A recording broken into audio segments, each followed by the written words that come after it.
Hey everybody, welcome into the back room. I'm Andy Ostroy. I'm very excited to have Joyce Vance with us today. We'll chat with Joyce in just a moment, but first, thanks for tuning in. We appreciate you listening, and we'd love to hear your comments. So email us at backroomandy@gmail.com and or post on our social media, and we'll read some feedback next time. And if you like the podcast, please rate and review and follow or subscribe, and you'll be notified every time we post a new episode.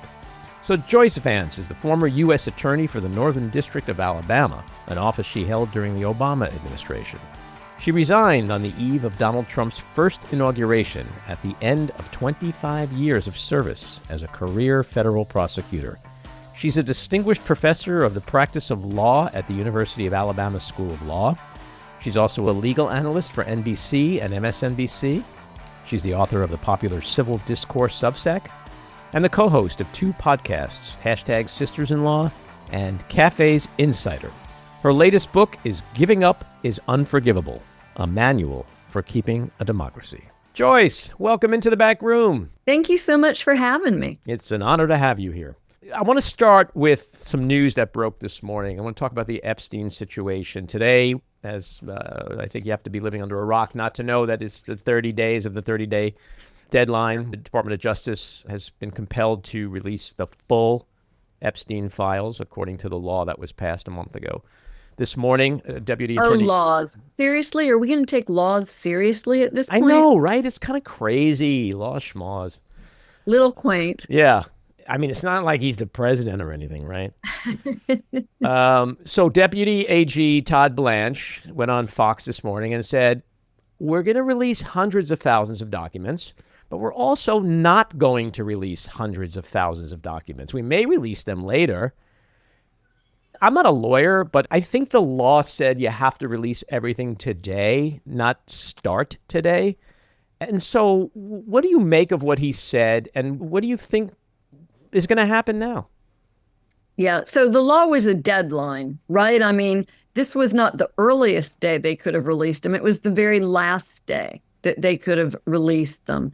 And it's an exceptional moment that this law had to be passed at all. I mean, I'm sure everybody recalls the history, right? We lived through a government shutdown because Congress, the House, did not want to vote for this. And we lived through a 50-day delay in the swearing in of a newly elected representative from Arizona in a special election because she was the final vote needed to put the discharge petition across the finish line. So even in Congress, there was a real fight against doing this. Donald Trump was forced to sign that law, by the way, because of the weight of public opinion demanding answers about what went on in the Epstein case. You know, it would be bad enough if this was a case of sex trafficking that somehow just slipped through the tracks and didn't get prosecuted. But that wasn't the case. This didn't fall through the cracks. This was a case where unconscionable plea deals were given to Jeffrey Epstein in Florida years ago that purported to cut off the rights of his victims and protect all of his co-conspirators. And so we don't come to this situation as a blank slate. That's why, you know, in every criminal case DOJ prosecutes, there's not a law that says DOJ has to release the file once the case is concluded. This case is unusual because of its history. And so DOJ is obligated to follow the law. Congress has spoken. DOJ's job is to follow the law, not to write the law, something that I was schooled in as a prosecutor. It didn't matter if you disagreed with the law. Your job was to enforce the law. DOJ does have a little bit of a leg to stand on here, but it's a pretty rotten one. You know, the leg that they can stand on is, well, we have this brand new investigation that we've opened, and so we won't reveal any documents that are related to that. And that's a flawed argument for two reasons. One is it's just a BS investigation. This was a case that Donald Trump directed the Attorney General to open, something that just does not and should not happen. And he directed her to investigate only Democrats who were implicated in any of the Epstein files. So that's just, it's, you know, pretty pretextual. Even beyond that, though, if your excuse for not turning over documents is that you have an ongoing investigation, well, fine. The president has laid down the limits. Hold on to every document that's about a Democrat, but you got to turn over documents about all of the Republicans and Donald Trump, who's not under investigation. So this is a really thin excuse. I think the problem is Congress isn't going to do anything about it. Pam Bondi isn't going to do anything about it. It'll be up to the people if there's sufficient outrage to demand more fulsome answers. Yeah, we're in this weird place for the first time in our history where the entity of government that is responsible for upholding the law, the Department of Justice, is itself the biggest perpetrator of violating or skirting the law these days. So it's kind of scary when you think about, well, who's going to police the police, you know? This is a unique Justice Department. I mean, not to say that the institution is perfect, but the institution is admirable. You know, it's the only cabinet level agency whose name is a moral virtue. And everyone who works there is always aware of that and tries to live up to that. We've had a remarkable string of attorneys general with very few exceptions, and people who have accepted accountability when they have not lived up to the job. And of course, that's all off the table now. This is a Justice Department that is in the president's hip pocket. It's a political tool for him to deploy. Revenge on his enemies, benefits for his friends. Any pretense of being the people's lawyers is off the table. Yeah, well, let's stick with the DOJ for a minute. You are a former federal prosecutor. 25 years. And his retribution campaign that you just spoke of, it seems to have hit some roadblocks, in particular the Lindsay Halligan fiasco and the attempts to prosecute Tish James and James Comey. Are they just the gang that can't shoot straight? How concerned ultimately are you about the quote-unquote revenge campaign in real terms?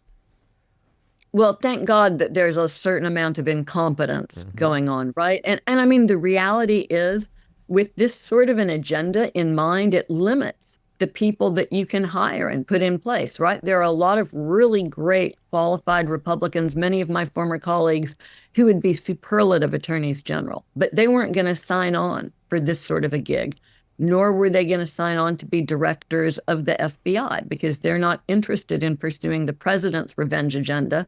They're interested in pursuing justice. That's our mission at DOJ. Look, I was a Republican hire at DOJ. The U.S. attorney who brought me on board was a Republican, and I was an appointee in a Democratic presidential administration where we prided ourselves on acting in a bipartisan fashion. For the first couple of years after the transition in the Obama administration, the Council of U.S. Attorneys who advised the Attorney General of the United States was made up of Democratic and Republican appointees as U.S. attorneys. My Republican colleagues in New Orleans and Montgomery, Alabama, and Baltimore and Chicago served alongside us, and we reached unanimous decisions. That's how DOJ is supposed to work. We're in a perilous moment. It will be very important to not just restore the Justice Department, but to transform it, to develop a tough protective shell that will make sure that political influence can't be brought to bear again once all of this is over. Yeah, I heard somebody yesterday, I can't remember his name, but he has a very strong legal background, and he said it'll probably take a decade to rebuild the Department of Justice. I don't know. I think we can get there more quickly. I mean, I think, look, not to make light of it, but I will say this. I'm an institutionalist. You know, I wrote a book where I copped to being an institutionalist. I think that the institution is nimble. I think what the institution wasn't prepared for was a bunch of bad actors simultaneously going into place. People who, you know, to borrow from our friends in the military, people who were willing to obey illegal orders, because that's exactly what's going on. And that's the fix we find ourselves in.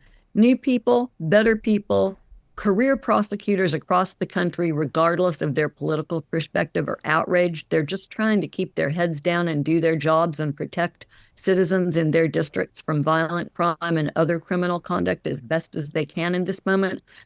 The career folks will be delighted to participate in restoration of the department.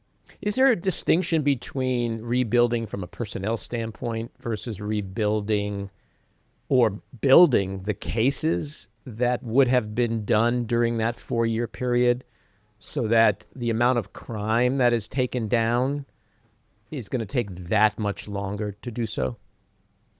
So look, you're not going to be able to go back and redo cases that didn't get done simply because there will be statute of limitations problems on many of them.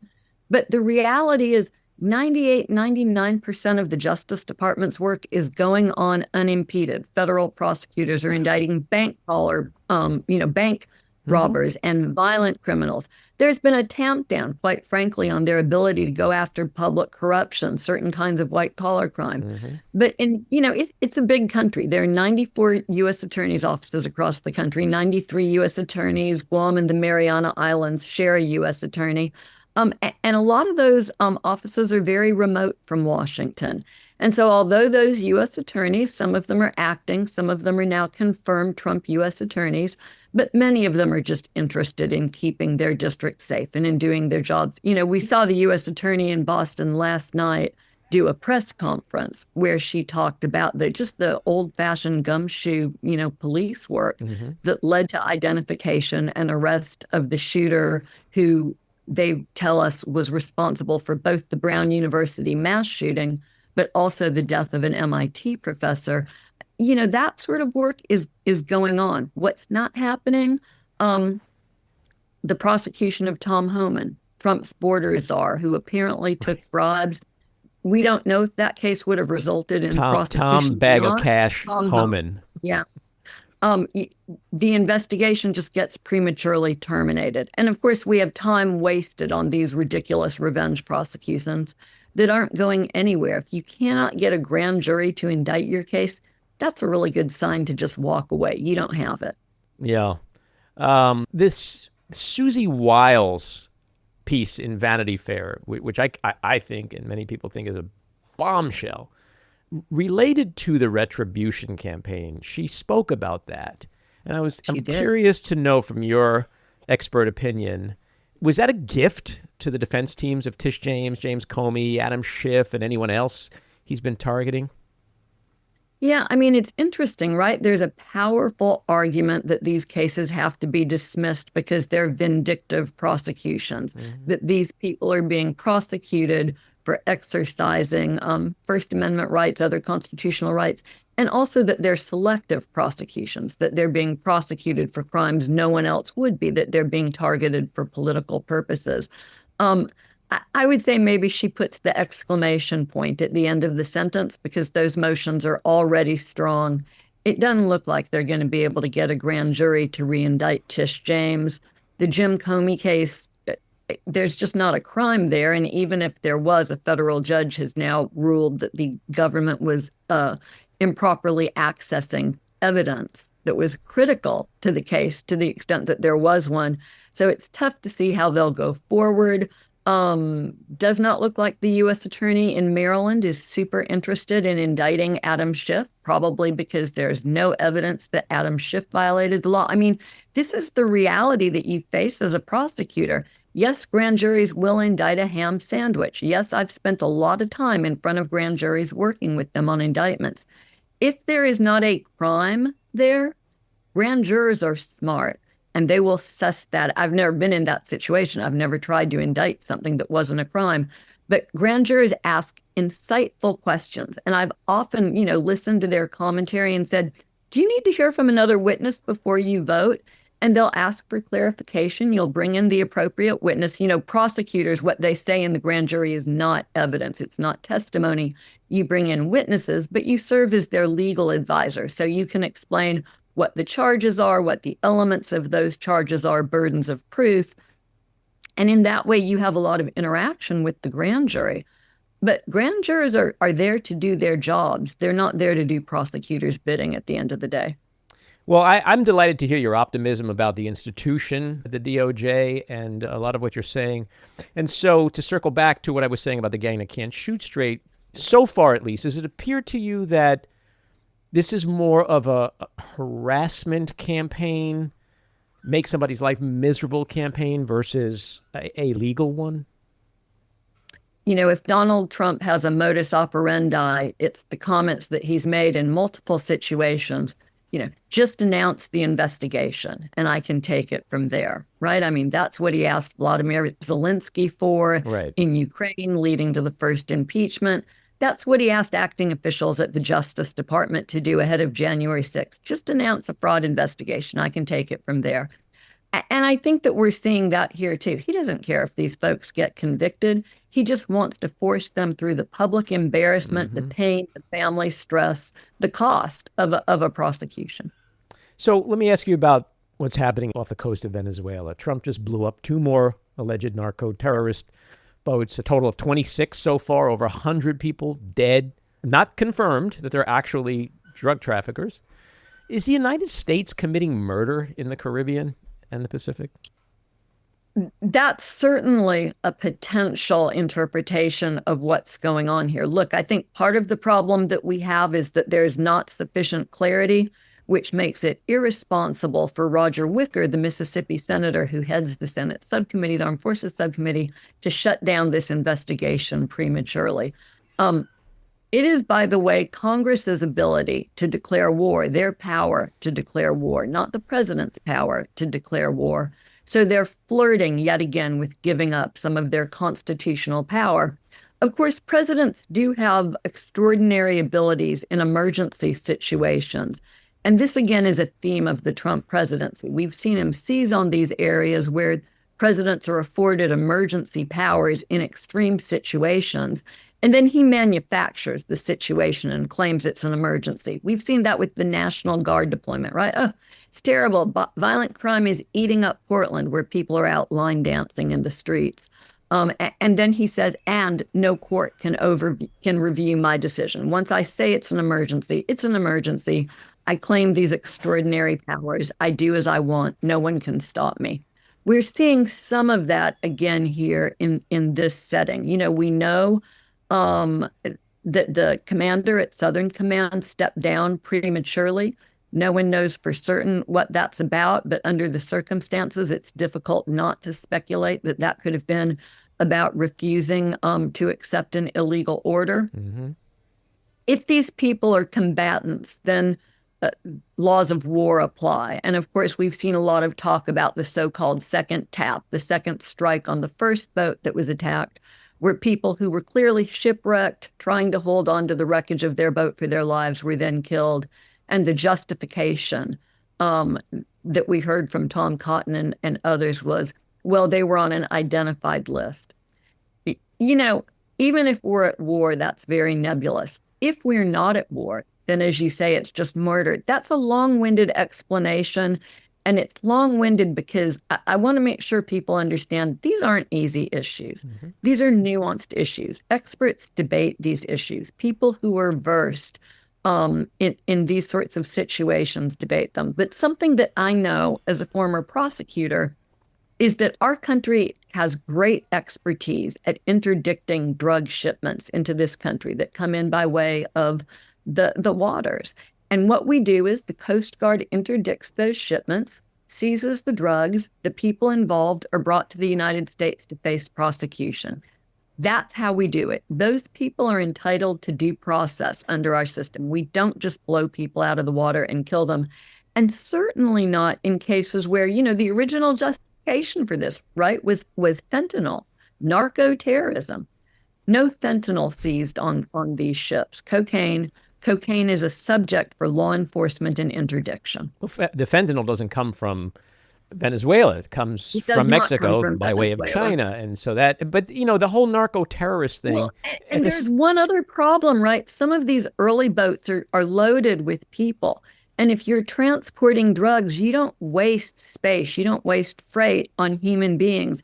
And so there's, I think, a strong suggestion that there was an element of human trafficking here, and it's possible that we killed victims as well. Yet again, a reason Congress should be fully engaged in an investigation. Yeah, and the other inherent problem is if you're really concerned about drug trafficking, you don't pardon Juan Hernandez, a convicted drug trafficker.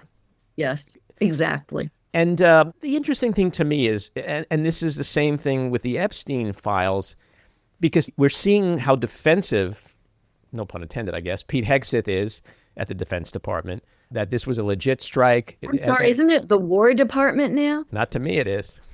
It's not the War Department. Really hate it's not the Gulf of America, and it's not the Trump Kennedy Center.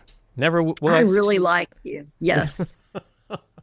So, you know, when they ask Hegseth, are you going to release the video? Let the public see.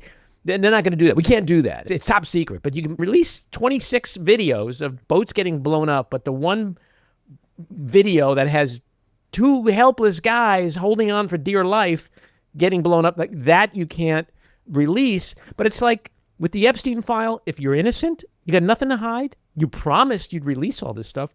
Why aren't you releasing it? With the double tap video, if you have nothing to hide, if Americans are going to watch it and go, hey, these guys deserve to die, then release it. But they never release the things that they always say will have exculpatory photos, images, documents, whatever. And that, to me, is the proof in the pudding. You know, Donald Trump has successfully used a delay strategy so many times over and over again, right? If you can just put it off till tomorrow and live to fight another day, ultimately people will forget about it or the courts will run out of time or whatever it is. I think we're seeing that as a strategy in this administration. Put off the bad stuff for as long as possible. Say whatever you need to say. Most people won't even realize you're contradicting yourself if they're even paying attention at all. And really, one of the interesting developments, in 2025 was a sizable number of Americans seemed to become more alert to what was going on. 7 to 8 million people out protesting on No King's Day. Increasingly, people paying attention. This off-year election that had crazy results that you don't see in off-year elections. So I think, not to be Pollyanna, because I'm not. I think we have a prolonged marathon ahead of us. I'm encouraged by the fact that more of our fellow citizens are taking this seriously. Yeah. And to your point, I think with Epstein and the double tap situation, when it comes to the sex trafficking of minors and murder, I think those things can break through and have broken through in a way that his other horrifying statements have not. But that sort of dovetails into the thing I want to ask you before I want to ask you about your book is this whole Rob Reiner thing. Because we had a weekend where 15 people died in a horrific anti-Semitic act of violence in Australia. We had the 2 people die up at Brown University, and Rob Reiner and his wife Michelle getting murdered. This is all, I think, in maybe even a less than 24-hour period. And what does the leader of the free world do? He posts this vile, disgusting diatribe about Rob Reiner. And that seems to have broken through in a way also that all his other horrifying statements and actions have not. So it sort of feels like, as Marjorie Taylor Greene said this week, the dam is breaking. It feels like it, no? I always thought naively, as it turns out, that the fever dream would sort of break, right? I thought during Donald Trump's first term in office that Americans would be so disgusted in the first instance by family separation that they would reject whatever snake oil they had been buying from Donald Trump. And of course, that didn't happen. And I think what you're saying is correct. It's not going to be this wake up, snap moment.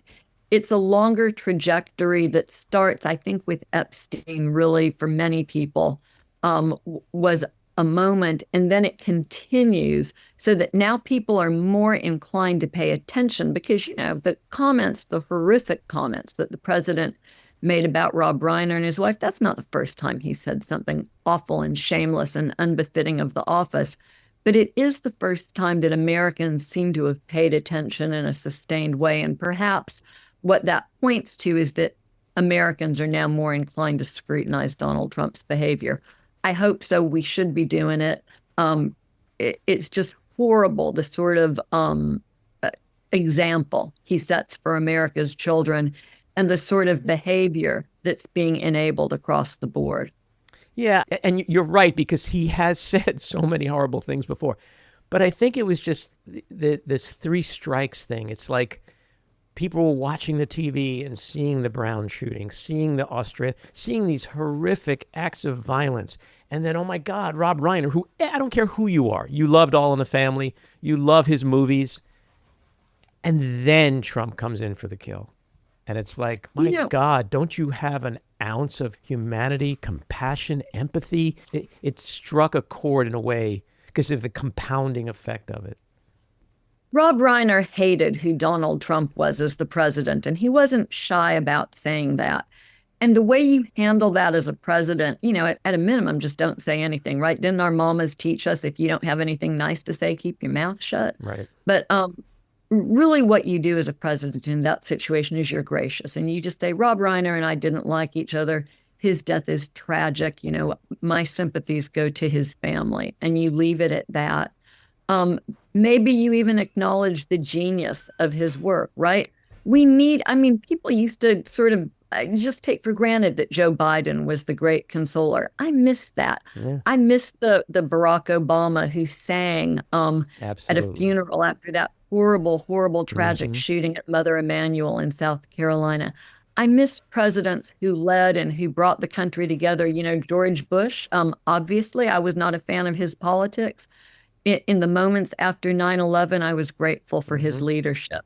We've never seen that sort of leadership from Donald Trump. He's just not capable of it. Well, we've never had an actual sociopath in the White House, and that's the problem. And I think that's a fair point. People, all you got to do is watch one night of news and watch the panels, and everybody's like, why would he say that today? I think in this country, we have to just accept the chilling reality that there is a sociopath in the White House. And that explains everything he's done, everything he said, and everything he's going to do and try to do for the next 3 years. And instead of asking questions, focus our energies on how do we stop him? How do we use the courts? How do we use Congress? How do we use resistance? How do we stop a sociopath from doing really bad things? That's, to me, going to be most effective. It's what could the Germans have done to cut off Hitler? I hate using the Hitler analogy because obviously there are reasons it's overblown, but take your pick of, dictatorial leaders. What could people have done? What does history tell us they could have done early on to stand up? And a big part of it, quite frankly, is just refusing to give in to the bully. Trump, like so many would-be dictators, is pushing this narrative that he's invincible, he's inevitable, there's nothing that we can do to counter him. And that's just not true. Yeah, well, look, as a Jew, I take no offense with the Hitler analogy because I use it myself, because the reality is Hitler... We used to always tell our kids they lost any argument where they raised Hitler as a comparison, and increasingly we live in a world where it's a legitimate comparison. Yeah, because the reality is Hitler wasn't always Hitler. Hitler was Trump, right? If you go to, 1929 or the early 30s, Hitler was more Trumpian than he was Hitler-esque. He became the Hitler we know because of what you said, because nobody stopped him, because Chamberlain appeased him, because the world let him do what he eventually did, and it was horrifying. And that's why it's so important to make those comparisons, because sadly, history does repeat itself if you don't do anything to change it. Let's talk about your book. Congrats on the success of it. It's called Giving Up Is Unforgivable, a manual for keeping a democracy. Tell us about the book and why you felt compelled to write it at this point in time.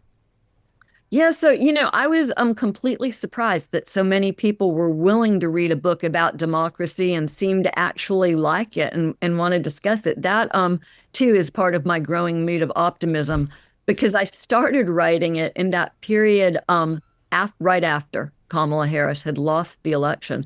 And I'll tell you what scared me. So many people that I knew well, that I had worked with in politics, both locally here in Alabama, but also nationally, people were discouraged and they were ready to give up. And I had this same conversation with a lot of women who said, I did everything that I could do. We had a great candidate. We fought like crazy and we lost. I'm done. I'm out. I give up. I'm burnt out. There's nothing that I can do. I was terrified that Donald Trump was about to take office with absolutely no guardrails, because we knew that in Trump 2.0, he was going to surround himself with sycophants. We knew that he had the agenda outlined in Project 2025 ready to implement. And really, the way our system of government is set up, it's the people are really that last guardrail, right? The American people have so much power. And we were willing to surrender that in the moment. We had perhaps forgotten how powerful we were. We'd taken democracy for granted for so long, accepted this notion that the gridlock Congress couldn't get anything done. And I just wanted to write to people sort of a love letter to democracy and explain what the founding fathers had created and how we could use it to regain control of our democracy. Yeah, and the title is a declaration, not a suggestion. And so given what we're experiencing right now with Trump 2.0, quote unquote, giving up truly is unforgivable, isn't it? It really is. I mean, giving up lets Trump win, right? Mm-hmm. It might be a hard path to being the guardrail. It might be difficult. We might not be fully successful. But if we just give up, does anyone really think that that's a good outcome for the country? That would just be insanity. Mm-hmm. You argue that democracy isn't self-executing. What do you think too many Americans misunderstand about how fragile our institutions actually are? Yeah. I think in many cases, we believe that democracy is the work of other people, right? Let the politicians do it. Let the lawyers do it. And in reality, the vision of the founding fathers was that democracy belonged to the people, that we elected representatives who worked for us. Of course, we live now in a world where in many elections, because of gerrymandering, politicians are permitted to pick their voters, as opposed to letting voters pick their elected officials. And so it's a moment where we have to fundamentally seize control of the process. Here's an example. In Michigan, they now have a bipartisan commission that draws their electoral maps. I've got friends in Michigan who just rave about this process. It's not easy, it's not perfect, but they're taking the politics out of the maps, which is utterly essential. I tell the story in the book about a long-running bet between Angus King, now a senator from Maine when he was the governor, and Jesse Ventura, who many people know from the world of wrestling, when he was the governor in Minnesota. And they had a bet about which state could have higher voter turnout. And of course, if you're an elected official, maybe you're not benefited if everybody who's eligible is encouraged and able to vote. But those two understood something important, that voting was a fundamental right, that their job as elected officials was to make it accessible and encourage everybody to vote. And who those people voted for was a political act, and it was up to them to fight for their citizens, their constituents' votes with their ideas, during the campaign process, but that it was their job to make sure everybody could vote. Those two states were at the top of the list for voter turnout during that period. Mm-hmm. They're still near the top of the list, even years later. We need that pro-voting culture in this country. That's essential. Yeah, I say this all the time. Election day is the one day of the year where the janitor and the billionaire have the exact same power. And it's tragic. So true. Tragic that people don't understand. Some people don't understand that. When Trump won last November, and then once he was inaugurated, the huge concern among a lot of people was that, oh my God, democracy's dead, right? We're finished. And then things started to play out over the year, and some people changed their perceptions. You've prosecuted corruption, organized crime. How do you assess the threat today posed by Trump and his administration as they openly violate the law and try to, attack democracy on all kinds of levels, attack the institutions? Do you see him going into 26 less of an existential threat to democracy? I don't. I think the threat is extremely serious. I think that we have to keep eyes on it. We have to be prepared to, run a marathon for this election. There's absolutely no doubt that Donald Trump and his followers will do what they can to suppress people who are entitled to vote from exercising their rights to vote in 2026.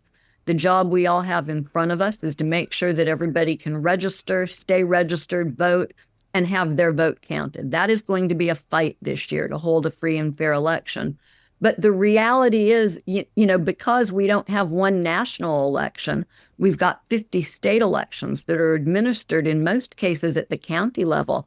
We have incredible control over our elections, and everyone who's interested and willing, there's a job for you, whether it's volunteering to work at the polls, being a poll watcher, helping people register. An increasing issue for this election will be making sure people have the ID that they need to have to vote, because Trump is trying to impose these very restrictive laws that will, for instance, make passports the easiest way to vote. And that's Alabama girl here. I know a poll tax when I see one, right? Requiring people to have a prohibitively expensive document that most people don't keep on hand.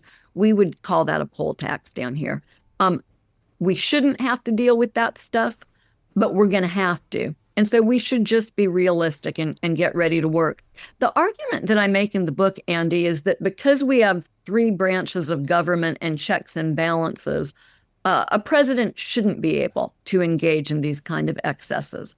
the reality that we live with is that Congress has been pretty much asleep at the switch since January. At least the Republicans have been. And the courts are fascinating, right? Federal district judges are the guardians, the champions, the heroes of democracy. The Supreme Court, not so much. Something it'll be essential to do once people who are pro-democracy regain control of this country is to put an ethics code in place for the Supreme Court and enforce it, and perhaps to talk about term limits or increasing the court from, right now it's at 9. We have 11 geographic circuits across the country. It would make a lot of sense to increase to 11 for administrative reasons. We would obviously need to find a way to do that so that it's not just a political race to the bottom. But there are structural reforms that we need to engage in. That can only happen, though, if people who believe in democracy win this next election. Mm-hmm. We touched a little bit before on optimism. We touched on Trump's flood the zone exhaustive strategy. The book balances urgency with hope. Where do you personally, and how do you personally find optimism when the legal and political landscape feels as overwhelming as it does lately? So my optimism is grounded in hard work, right? I think if you're working hard and doing what you can and you're part of a community that's working hard, you're entitled to be optimistic. It's grounded in your understanding of what's possible. But look, the reality here is it is going to be a fight. The institutions that we have, the rule of law, give us the ability to win that fight if we accept the challenge. And so the book came out before this off-year election. And so the first couple of weeks that I was out talking with people about the book across the country, my sense was that people really wanted to hope, they really wanted to believe, but it was a struggle because of much of what we had seen. And then we had this off-year election where Democrats won races that they weren't expected to win. And I was in Houston right after that election, and people came up to me from multiple counties around Houston, and they said, we had great success in removing people, MAGA people, from school boards and replacing them with candidates who believe in democracy. And they were so proud of what they had accomplished. They hadn't been sure that they could pull it off. They understood it was a tremendous achievement. And I noticed that after that election, people began to believe that we could accomplish what Donald Trump tells us is impossible. And of course, that's that first argument that I make in the book, that the would-be dictator wants you to believe that there's nothing that you can do. And if you succumb to his narrative, then you're doomed. What you have to do is refuse to believe his narrative, understand the strengths that are built into our system, take advantage of them. So in that spirit, what's the biggest takeaway you hope readers have when they finish this book? At the risk of sounding like a Nike commercial, it's just do something, right? It's don't sit at home and be depressed and think that we're doomed. The lesson that I learned from working with folks in the civil rights movement, and I mean the foot soldiers, the people who protested, who walked across the bridges, it's to always fight a fight like this in community. You don't have to beat Donald Trump and fascism all on your own. Find a group of people and work with that group on whatever you're interested in. If it's public health, work on public health. If you want to write music to inspire people, do that. If you want to work on elections, do that. But find your people online or in person, and let's all get to work. Because if we're all doing whatever piece is in front of us, I have confidence that there are enough of us that we can pull this off. Such really important suggestions. Joyce, thanks so much for coming on and chatting with me, and I hope you'll come back and do it again sometime soon. I'd love to. Thanks for having me. All righty. Take care. You too. This episode was produced and edited by me, Andy Ostroy. It was co-produced by Maddie Rosenberg and Jen Hammoud for Radio Free Rhinecliff, with additional editing by Maddie Rosenberg, music by Andrew Hollander, and graphic design by Cricket Langale. And with a special thanks to our sponsor, The Epicurean. Again, thanks for listening. Please rate and review wherever you get your podcasts, and subscribe to the Backroom with Andy Ostroy YouTube channel, where you can watch full videos of our interviews. See you next time.